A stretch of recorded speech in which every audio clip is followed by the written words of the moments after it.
Olá! Então, eu voltei, né? Eu prometi que eu ia tentar voltar com mais assiduidade. Mas aí hoje eu tô meio que um pouco atolada. E falei assim, vou fazer as coisas aqui e vou falar ao mesmo tempo. Então, ontem eu fui lá na Barra fazer um exame. Pra quem não sabe, eu moro em Niterói.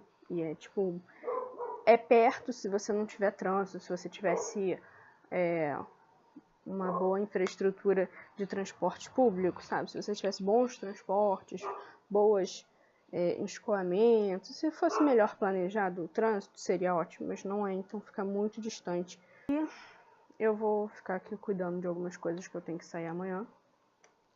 E vim falar que eu fiz um exame ontem, que foi uma ultrassonografia do quadril e do bumbum, que deu que após a osteomielite, eu fiquei com tendinite e bursite nessas estruturas, bumbum e quadril, e por isso que a gente está sentindo dor, e por isso que o bloqueio não teve o sucesso que a gente esperava. Mas enfim, voltando, aí o bloqueio facetário espinhoso não vai dar muito certo. Por quê? Porque existe uma inflamação no tendão e tudo mais, e assim que eu saí da CDPI da Barra, acabou que eu liguei pro médico, mandei uma mensagem para ele. Na verdade, eu mandei uma mensagem de voz pelo WhatsApp.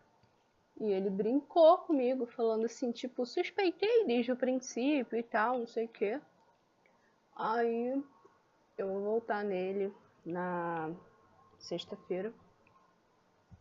E aí eu vou voltar no hospital e enquanto isso a gente vai fazendo todo o tratamento e vai fazendo a fisioterapia em casa até que a gente tenha um outro protocolo de terapia.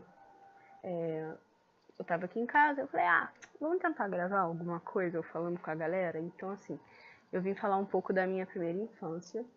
Eu nasci de 30 semanas de gestação, o que é relativamente pouco, mas eu nasci grande, eu nasci com 1,650 kg e 42 centímetros. Tem bebê a termo, que a gente chama um bebê a termo de 9 meses, mais ou menos, que nasce com 46 centímetros, sabe?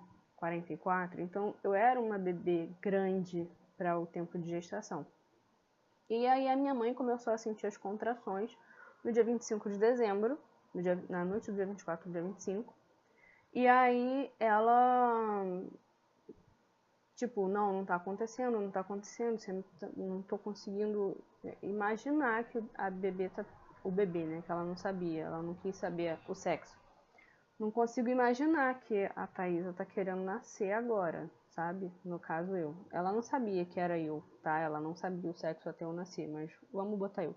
E minha mãe foi pro hospital, aí ligou pro médico, que foi o Dr. Aloysio Decknop Martins. Quem é de Niterói e já ouviu falar nesse nome, Santo Aloysio. O Dr. Aloysio foi muito fofo, porque ele começou a dar as medicações que haviam na época, que foi em 1991. Ele começou a dar as medicações e fazer tudo o que se sabia até então para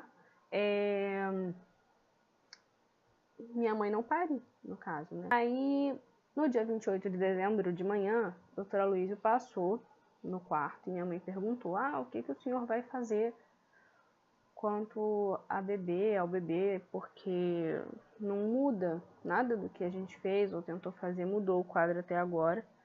E aí ele falou o seguinte, olha, eu vou pedir ajuda. E aí minha mãe, tá, tudo bem. Aí quando você tá internada e o seu médico falar, eu vou pedir ajuda, a gente pensa, ele vai consultar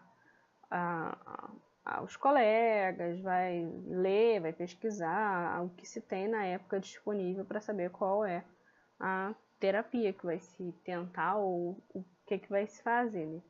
Aí uma enfermeira estava andando pelos corredores do hospital, fazendo as coisas dela, até que ela viu que o Dr. Aloysio estava dentro da capela. E isso já era tipo 4 e pouca da tarde. A gente estava falando de 7 da manhã às 4 e pouca da tarde. Tipo assim, ele tá na capela. Aí ela, Dr. Aloysio, a paciente, a Mônica, o soro tá acabando, não tem medicação prescrita, não tem evolução médica, o que a gente faz? Aí ele virou e falou assim, tô indo lá. Aí ele foi, chegou pra minha mãe e falou o seguinte, olha, eu vou fazer o parto da neném. E aí ela virou e falou assim, vai? Ele, vou. Eu fiquei o dia inteiro rezando, orando, pedindo ajuda, e eu cheguei à conclusão de que eu preciso tirar ela daí. E aí, nisso, começou, corre, vamos tirar o neném dela. E aí, minha mãe foi para a sala de cesárea, centro cirúrgico, e aí o pediatra não tinha chegado ainda. O pessoal falando assim, não, o pediatra disse que já tá chegando. O pediatra já disse que já tá chegando, então vamos começar que ele disse que chega no meio, antes do bebê nascer, de preferência. E aí minha mãe já tava lá, anestesiada, já tinha começado o procedimento, e aí ele chegou, se preparou, aí chegou do lado da minha mãe e falou assim, a gente tem 3 opções, uma péssima, uma boa e uma excelente. Qual é a que tu quer pra tua filha? Aí minha mãe, a excelente, acho que mães entenderão, né? Aí a minha mãe falou, não, quero a opção excelente pra minha filha. Ele falou assim, tá, a gente tá falando de UTI neonatal. A opção excelente que eu tenho para tua filha é na perinatal de Laranjeiras, porque a perinatal, na época nem era em Laranjeiras, era na Lagoa. É a perinatal da Lagoa. A sua filha vai sair daqui de Niterói e vai para o Rio de Janeiro. Aí minha mãe falou, não, não tem problema. E aí fez o parto, eu nasci, colocou um suporte ventilatório, não precisou entubar, graças a Deus, eu consegui ficar em suporte ventilatório no oxigênio, mas sem entubar, sem necessidade de entubar. E aí eu fui para o UTI da Lagoa, teve algumas intercorrências porque a ambulância se perdeu, foi parar em São Gonçalo, e a bala de O2 que estava comigo na incubadora tinha um tempo limite, recursos escassos, né, 91 que a gente está falando. Então assim, foi muito bizarro. Aí ele só autorizou que minha mãe fosse lá me conhecer no dia 2. Minha mãe não tinha me pegado, minha mãe não tinha me visto, minha mãe não tinha me tocado, minha mãe não tinha feito nada. Aí minha mãe disse que no dia 1º de janeiro pro dia 2 de janeiro, ela, tipo, sentiu tudo que podia e que não podia. Frio demais, calor demais, sede demais, vomitou, teve diarreia, teve tudo. Uma ansiedade generalizada. E aí no dia 2 ela foi me conhecer, chegou, parecia que ela tava se arrumando, assim, ansiedade, aquela coisa, olhinho brilhando, coração acelerado, borboleta na barriga, aquele comichão que dá, aquele nervoso. Aí minha mãe chegou lá e tem uma pré-sala da UTI, que é onde você se higieniza toda. Minha mãe se higienizou toda, lavou, limpou, colocou o capote. Aí ela entrou e falou que tinha, tipo assim, quando ela entrou tinha um arco de várias incubadoras na frente dela. E a médica chegou perto dela e falou assim, oi, então, eu sou a médica, eu tô acompanhando sua filha, não sei o quê. Aí ela, tá, e cadê minha filha? Aí ela virou e falou assim, eu não vou te falar isso, você vai descobrir. Aí ela, como? Ela, toda mãe que entra aqui sabe quem é o filho.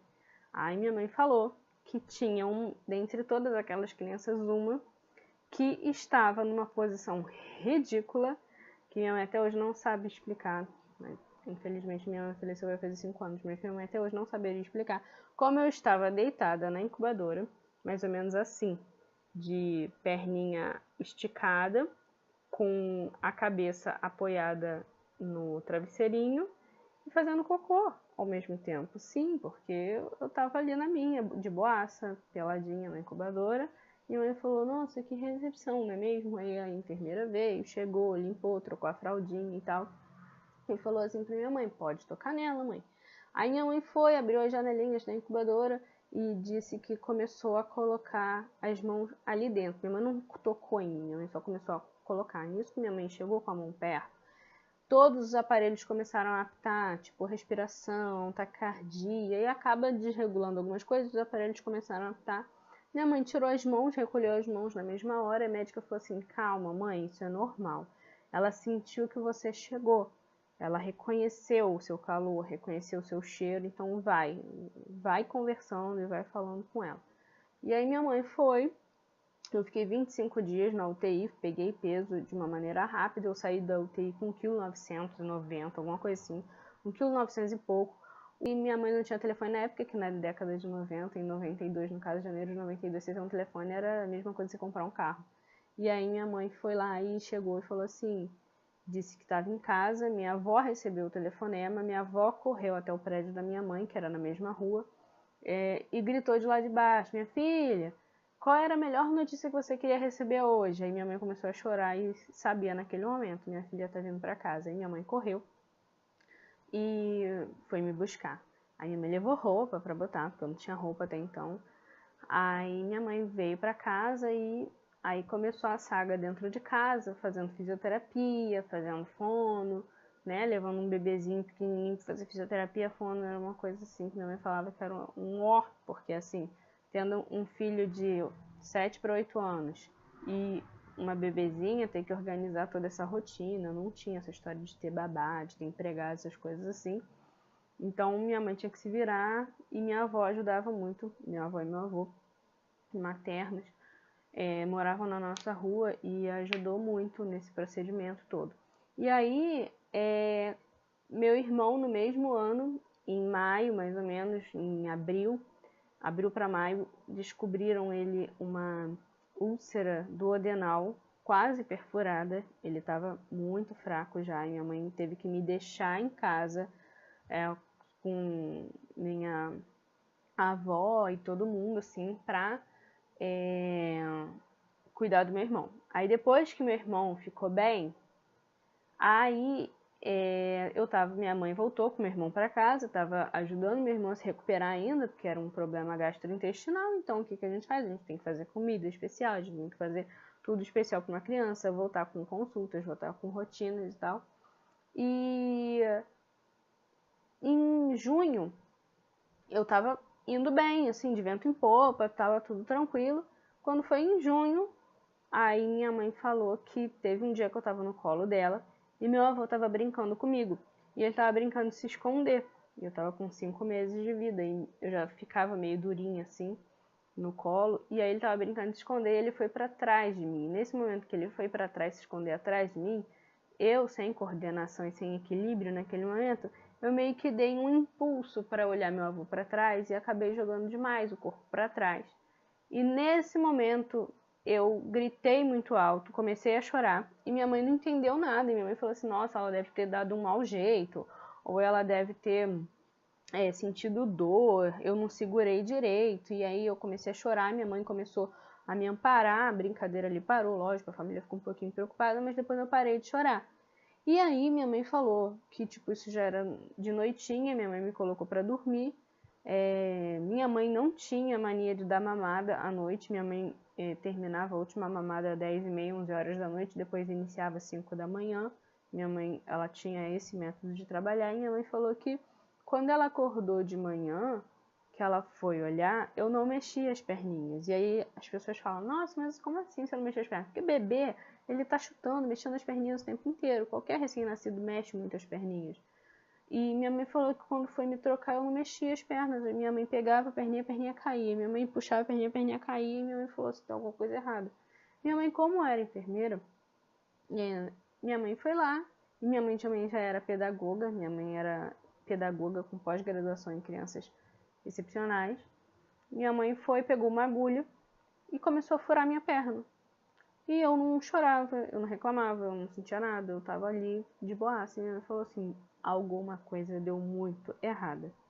Aí foi quando minha mãe me levou pro hospital, aqui em Niterói. E aí o hospital mandou fazer alguns exames. E aí depois falaram que tinha que operar a Thaisa. Mas minha mãe não sabia o que eu tinha, minha mãe não sabia quem ia operar, o que ia operar, não sabia nada. Até que um médico que conhecia o sobrenome, que meu sobrenome é um sobrenome diferente, até que um médico virou e falou assim, nossa, eu vou ver, eu acho que é uma amiga minha de trabalho há um tempo que eu não vejo, que deu algum problema com ela. E quando ele chegou no quarto, ele viu minha mãe, e ele falou assim, olha, Mônica, que problema que deu agora? Aconteceu alguma coisa com o Gabriel? E minha mãe, não aconteceu nada com o Gabriel, foi a neném, foi a pequenininha, que aí ela explicou tudo que tinha acontecido, do movimento, de falta de movimento nas pernas, não sei o quê.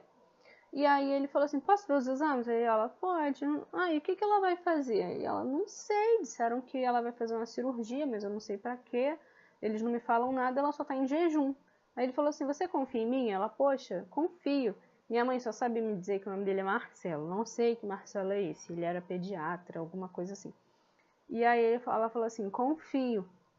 E aí ela falou que ele virou e falou assim, não deixa tirarem Thaisa desse quarto. Não deixa. Se ela ficar aqui, ela morre. O hospital não tem nenhuma estrutura para o tipo de problema que eu tô vendo dentro da Thaisa. Calma. Eu vou levar ela para um lugar que eu confio. E aí ele fez contato com um hospital, virou pra minha mãe e falou assim, você quer ambulância ou você leva ela de carro? Porque ela não tá presa, soro, presa, nada. Aí minha mãe, não, eu levo ela de carro, me dá o endereço. Aí deu o endereço, era o hospital São Vicente de Paulo, na Tijuca, Rua Doutor Setamini, 333. E aí minha mãe foi de carro, e na hora que ela chegou lá, minha mãe começou a sair de dentro do carro, minha mãe falou assim, Thaisa, uma mulher estava parada na frente do hospital. E aí, quando ela me viu saindo com você de dentro do carro, ela veio até a mim, virou e falou assim, essa é a Thaisa? Aí minha mãe, é. Aí a mulher tira de dentro do jaleco dela uma chave e fala assim, quarto 306, me dá ela e me espera lá. Aí minha mãe, quem você é ela?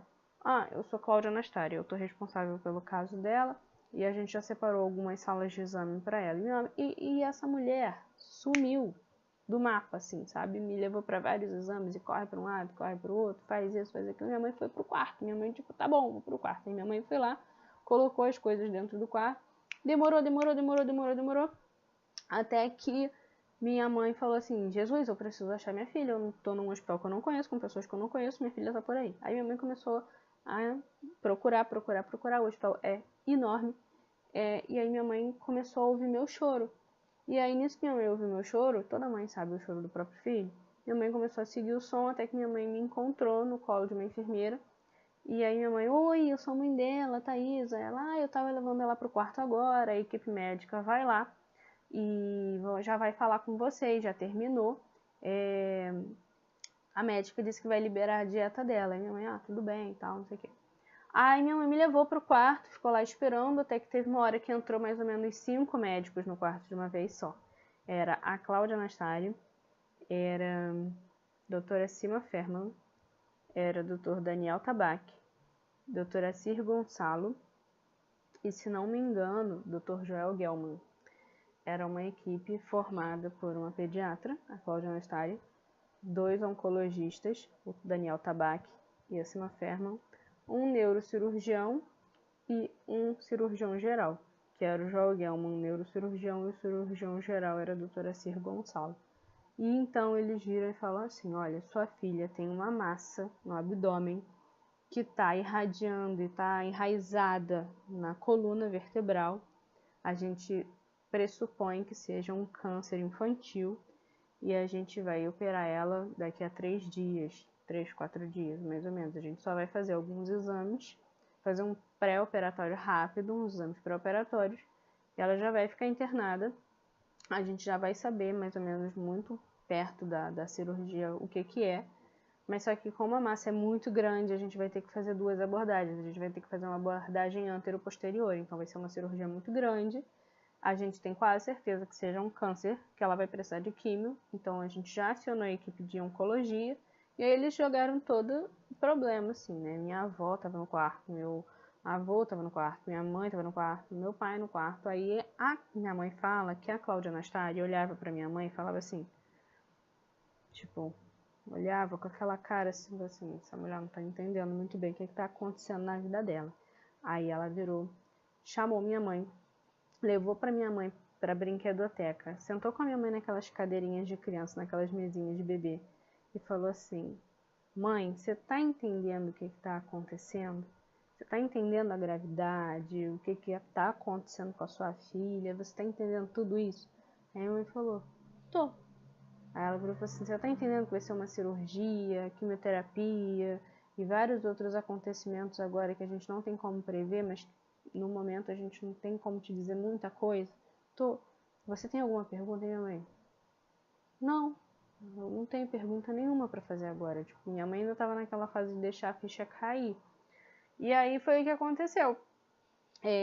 Acabou que diagnosticaram, fizeram uma cirurgia, durou mais ou menos 18 horas. A primeira cirurgia durou muito tempo, muito tempo.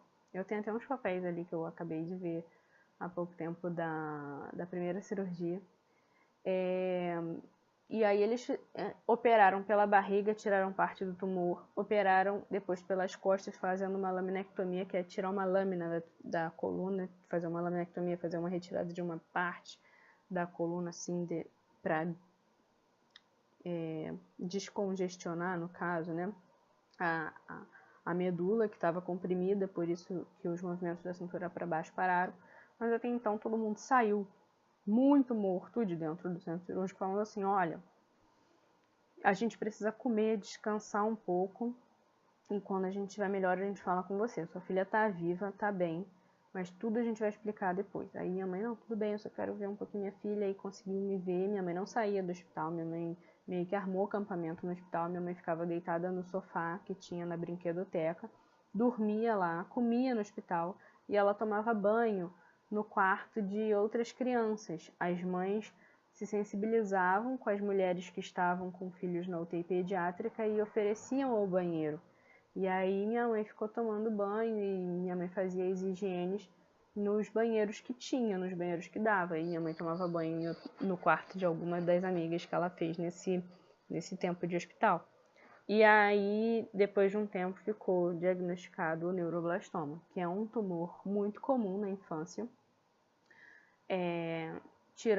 perdendo para acidentes e agravos que não são comorbidades em saúde. Câncer infantil é o que mais mata crianças de 0 a 5 anos no Brasil, entendeu? E os tumores sólidos do sistema nervoso central é o segundo tipo de tumor mais incidente na infância, perdendo para as leucemias. Então, assim, eu tive um neuroblastoma. Uma criança, quando tem neuroblastoma, ela tem uma sobrevida de 2 a 3 anos. E quanto mais tarde descobre um neuroblastoma, pior é. Então, se tivessem descobrido neuroblastoma com 2 anos e não com 5 meses, a probabilidade de eu estar aqui seria 90% menor, entendeu?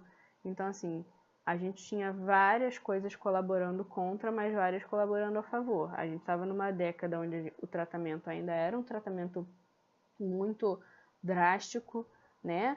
E a gente estava numa fase ainda um pouco experimental dos tratamentos. Hoje a gente tem tratamentos muito mais avançados. A própria Sima Ferma um dia chegou para mim e falou assim, olha, eu falei com ela em 2015, eu tive um curso e eu fiquei alocada com ela. E não foi nada de tipo ligar para ela, mandar carta ou mandar e-mail, nada. Eu acabei me inscrevendo e consegui entrar na equipe da Oncologia Pediátrica do INCA. Fiquei lá alocada num curso de verão e fiquei na Oncologia Pediátrica. E quando ela me viu, e foi muito legal, eu vou tentar achar essa foto e mostrar depois, eu tirei uma foto com ela, tipo, a mulher que estava ali do meu lado naqueles anos de oncologia pediátrica, estava ali depois me dando um curso, e eu sendo agora a profissional que estava ali do lado dela quando eu entrava no quarto de uma criança, por exemplo. Então foi uma coisa muito bonita que a vida me deu de presente.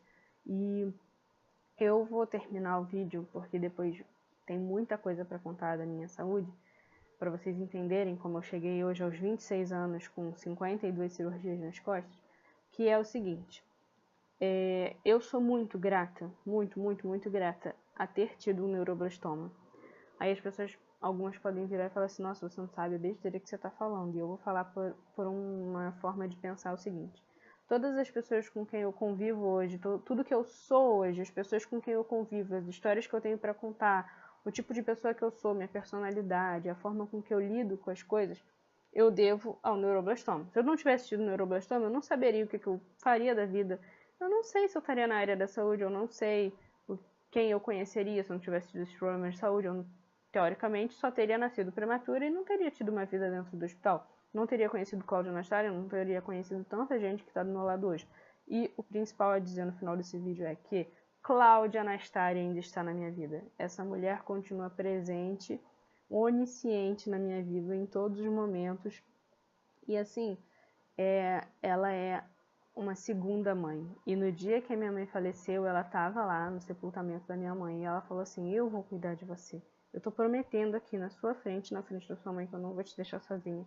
E eu sempre brinco com a filha dela, eu falo assim, Fê, obrigado por me emprestar a sua mãe, porque sua mãe toda vez que eu tenho que operar, ou toda vez que eu tenho um problema, ela dá um jeitinho de dar uma visita no hospital, ou de ligar, ou tá mandando mensagem, ou tá mandando esporro, bronca pelo WhatsApp. Mas ela tá muito presente na minha vida até hoje, mesmo ela nem mais clinicando está no momento, e mesmo eu não sendo mais paciente pediátrico. Ela e minha mãe desenvolveram uma amizade nesses longos anos de São Vicente de Paulo, de hospital, e elas ficaram muito amigas, e teve uma época da minha vida que eu virei pra ela e falei assim: tia, eu vou fazer a crisma, você quer ser minha madrinha de crisma? E ela falou assim: lógico que eu quero. E tipo, eu devo muita coisa a ela, muita coisa até do que eu sou como pessoa e como profissional, porque a tia Cláudia, pra mim, né, no caso, era aquela mulher sempre que estava ali resolvendo todos os pepinos da minha infância. Então, eu sempre me espelhei muito. Eu quero ser pediatra, eu quero ser pediatra, eu quero ser pediatra. E eu não sou formada em medicina, mas eu sempre, na minha graduação, foquei em problemas pediátricos, em público pediátrico. E aí, hoje, uma boa parte de tudo que eu sou se deve muito a ela. Não só por tudo que ela fez e faz por mim diariamente, mas por tudo que eu vejo nela trabalhando. Eu já acompanhei ela trabalhando, assim, eu já pedi para passar um dia com ela e ela me deixou ver ela trabalhando, assim, tipo, eu fiquei de longe só observando, era um trabalho de campo. E eu vi como ela age, eu vi como ela se porta, e eu falo, é uma referência de vida pra mim, uma referência pessoal, uma referência profissional. Então não é jabá, eu não tô babando ovo de ninguém, ela sabe disso, eu falo isso pra ela de uma forma assim muito, muito, muito verdadeira e na frente dela. Não tô falando isso porque eu tô na frente de uma webcam, mas a Cláudia Nastari é uma referência muito grande na minha vida, como madrinha, como tia, como uma segunda mãe, como uma profissional, sabe? E, além de tudo, é uma mulher, assim, que poucas pessoas sabem, mas é uma mulher que tem, assim, uma força, e uma força ainda pra te dar aquela bronca naquela hora que ela vê que tu tá dando uma desengrenada no trem, uma descarrilada.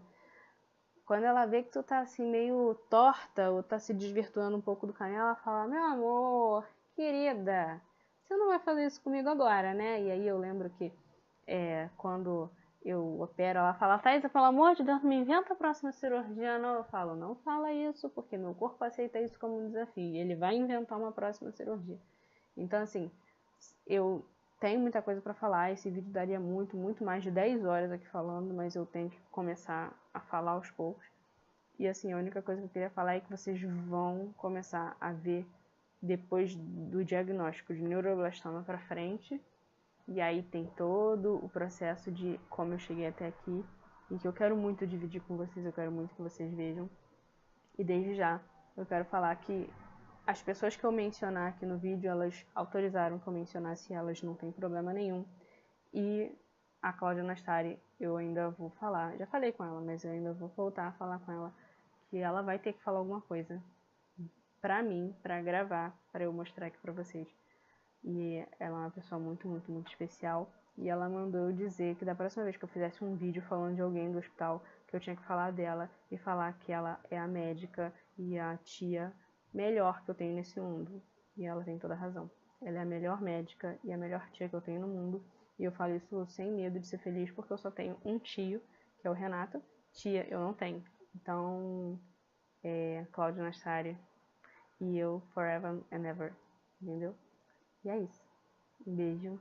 E eu quero que todos saibam que eu tô muito feliz de dividir tudo isso com vocês. Por anos eu não queria dividir isso. Eu achava que minha história não era interessante, ou eu não queria aparecer com essa história. Eu não queria ser alvo de pena ou de comentário. Mas eu acho que hoje em dia já tá na fase de eu virar e falar o contrário. Não, eu quero sim falar, eu quero aparecer, eu quero mostrar que, tipo, dá pra no meio desse caos todo, tirar, assim, eu agradeço ao neuroblastoma na minha vida, porque sem ele eu não teria conhecido pessoas maravilhosas que estão na minha vida até hoje. Uma delas, Cláudia Nastari. Então, assim, eu agradeço muito, muito, muito, muito, muito mesmo por tudo até aqui, e eu quero contar tudo. E se muita gente vê, se muita gente não vê, se tem gente inscrita, se não tem gente inscrita, esse é o único meio que eu achei de começar a contar essa história. Então, dane-se quantas pessoas vão ver. Eu só quero contar, tá entendendo? Então fica um grande beijo pra todo mundo e até o próximo.